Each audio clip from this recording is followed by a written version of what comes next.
За яагаад дэмжиж байгаа бэ гэвэл нэгдүгээр энэ бол иргэдийн хүсэл шаардлага.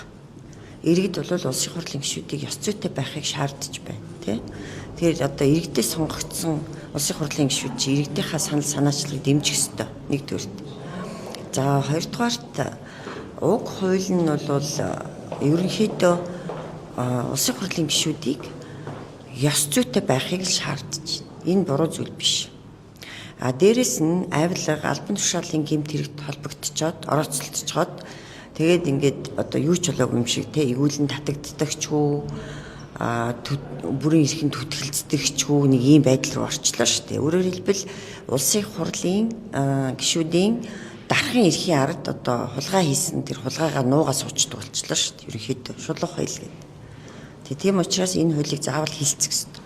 Гэхдээ энэ хуулинд дэмжихгүй зүйл бас байгаа.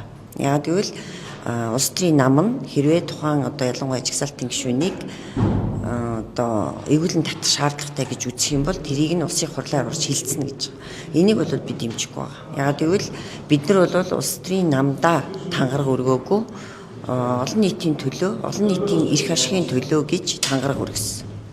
Тэгэхээр намын одоо удирдлагын шийдвэрийг эсэргүүцэх юм уу, намын удирдлагатай байр суурь өөр байхыг үгүйсэхгүй. Тэгээ ийм нөхцөлд хэрвээ эвгүүлэн татах гэдэг нь энэ ч болохгүй шүү дээ, тий.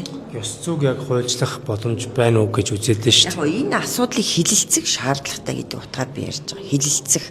Хилэлцэх л хэрэгтэй. Ямар ч байсан. Яг гэвэл ёс зүйгүй авирилж байгаа нь үнэн шүү дээ. Иргэдийг байнга доромжлно. Улсын хурлын гишүүдийг хүртэл новшнуудаа гэдээ бас өнөөдөр тийжээлээ. Тэгэхээр ийм одоо наад захын common sense уу ийм нэг юм нийтлэг хувь хүний асуудлууд биш дээ. Улсын хурлын гишүүдэд иргэд хүртэл хоорондоо ороогоор оруулаад зохицуулаад явж байгаа шүү дээ. Үгүй тэгээ зохицогдохгүй байна л да. Нэгдүгээрт оруулахгүй байна. Хоёрдугаарт хамгийн гол нь ажил албан тушаалын хэрэгтэй энэ улсын хурлын гишүүд чинь энэний ард нуугдаад байна шүү дээ. Дэлгэмдүүлээд хуулиар прокурор оруулж ирдэг, хуулиар шийдэж хууль нь байгаа шүү. Яг энэ хүрээнд энэ асуудал яригдах хэрэгтэй. Энэ хүрээнд, энэ хуулийн хүрээнд. Тэгэхээр заавал хилцэх хэрэгтэй. Нэгдүгээр.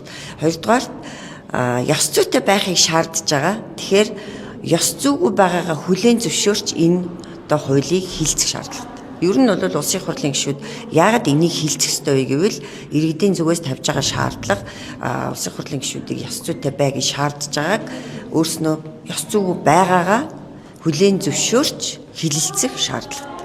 Хилцүүлгийн явцад одоо нарийн асуудлуудыг ярина шүү дээ. Ёс зүйг яаж хэмжиж болох юм уу, болохгүй юм уу? Тэр бол дараагийн асуудал. Хилцүүлгийн шатанд яригдана. Монгол улсын ерөнхийлөгч одоо ингээд эрхлэлчээр ажиллаад 5 жил боллоо. Энэ хугацаанд өмнөх парламентын үеч гэдэг ч юм уу ерөнхийлөгчийн асуудлыг оруулж ирж болох байсан. Яг өнөөдөр одоо ингээд тэ энэ оны ихээр оруулж ирж байгаа нь улс төрийн одоо сонирхол байна гэж харагдаад байна л да.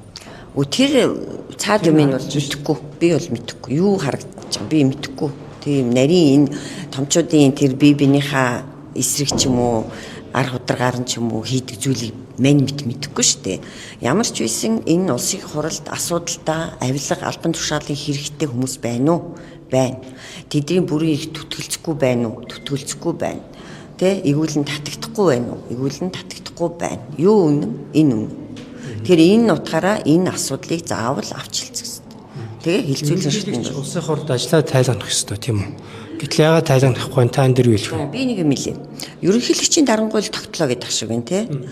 За тэгсэн тэр ерөнхийлөгч нь би дахиж ерөнхийлөгчд явахгүй гэж нь угаасаа үндсэн хуулиараа болохгүй шүү дээ.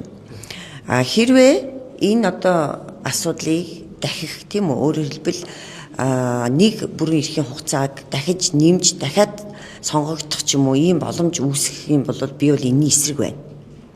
Ямар ч байсан энэний бол эсрэг бол хатуу зогсно. Ерөнхийлөгч тайлгнах ёстой шүү дээ улсын хурл ажиллаа. Та энэ тухайд юу хэлэх вэ? Тайлгнах ёстой би мэдэхгүй. Одоо тэгээд тэр хүний өөрийнх нь хариуцлагын асуудал баг та. Парламентод ажиллаа тайлгнах ёстой чинь хуультай шүү дээ. Та яагаад юм? Тэгээд би энийг яах вэ? Өөрөөс нь асуух хэрэгтэй шүү дээ. Ерөнхийлөгчөөс яагаад тайлгнахгүй байгааг нь шаардах ёстой шүү дээ.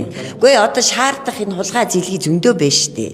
Наацх нь энэ харбины гэрээг энэ гişүүд чи явуулахгүй шүү дээ. Энэ ёс зүйн асуудал мөн бидтэй. Яхаараа хулгай дээрмийг шалгахыг гэхээр шалгахгүй. Иргэдэд сонсхийг гэхээр сонсгохгүй гэдэг юм.